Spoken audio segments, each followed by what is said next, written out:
You know, I didn't see it coming that Heckler Koch was to release a new gun this year. Much so, a micro-compact 9mm. But here we are.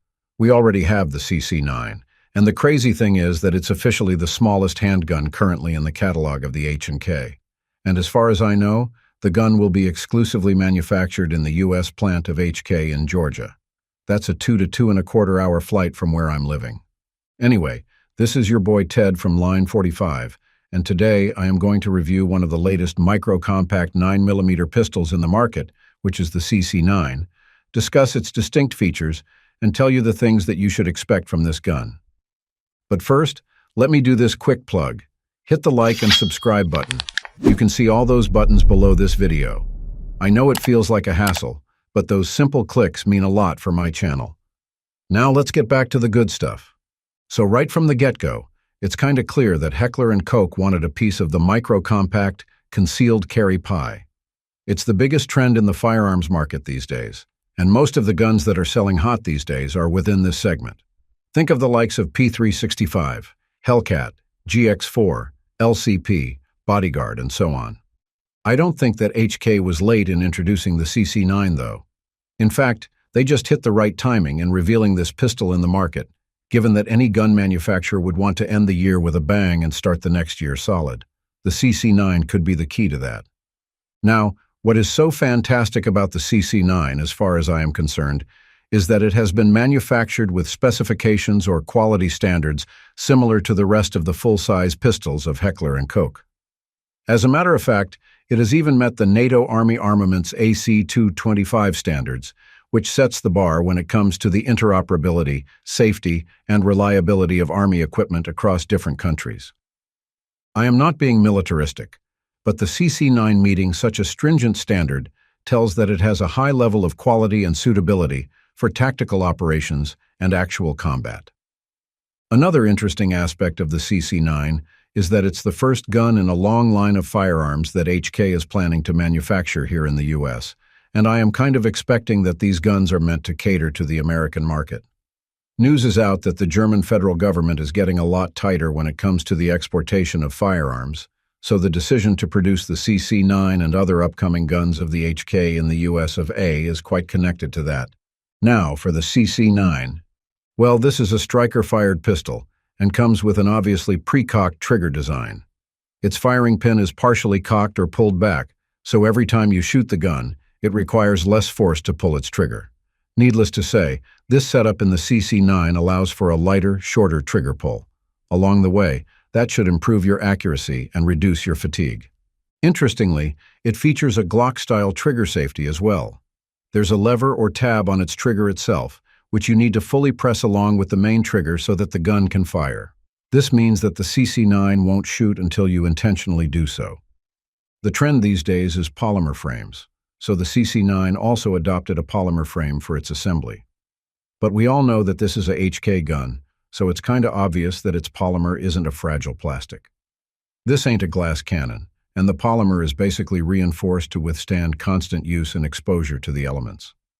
The frame also has a lot of checkered surfaces, which provide solid contact points to your hands so that it remains slip-free and comfortable while you're using it. So there's that. Integrated into its polymer frame is a metal chassis that includes the trigger group.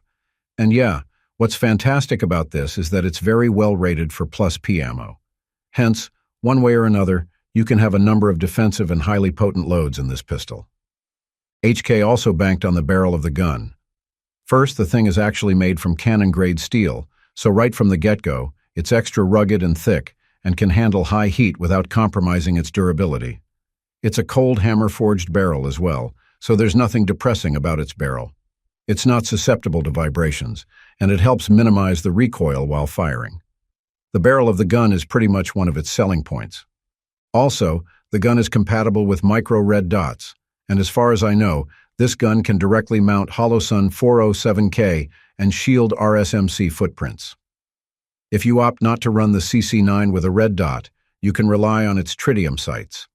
These sights should work perfectly in low light or extremely bright conditions. So yeah, when it comes to sight pictures and precise aims, the CC9 isn't disappointing either. The slide is serrated on its front and rear as well, which provides traction for the shooter's fingers, making it easier to chamber around, clear malfunctions, or check the gun's status.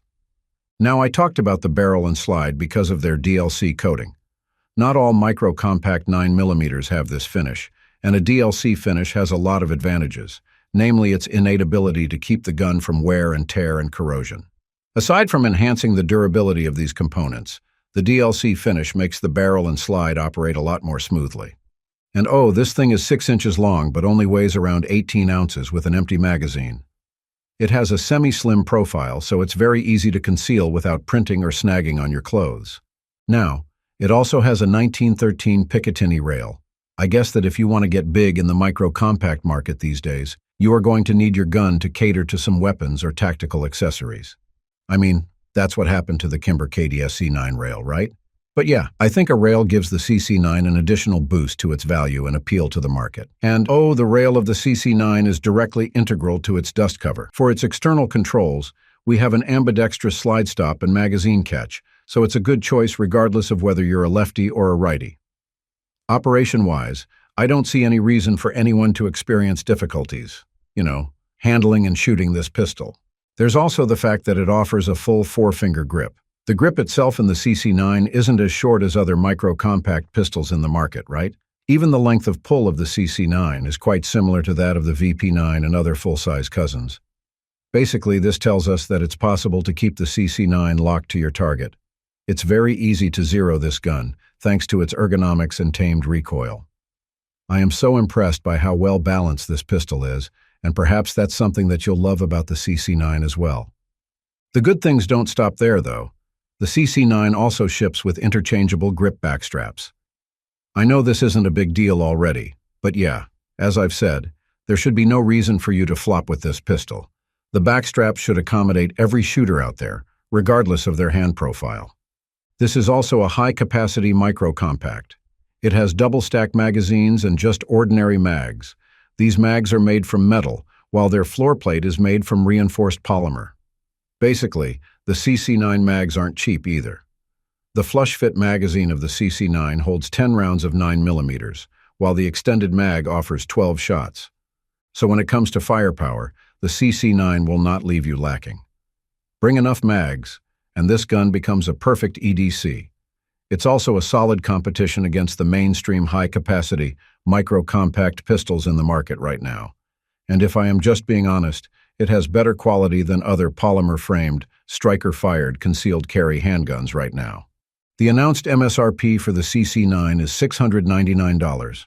Not too cheap, but not too overly expensive either. You won't regret this pistol at all. It's hella accurate and reliable, and one that is very comfortable to shoot. That's it for now. Thanks for watching. If you liked this video, please hit the subscribe button and notification bell.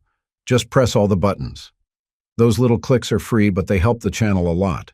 Stay sharp, stay safe, and remember, it's not just about the shot, it's about mastering the craft. Until next time, lock and load.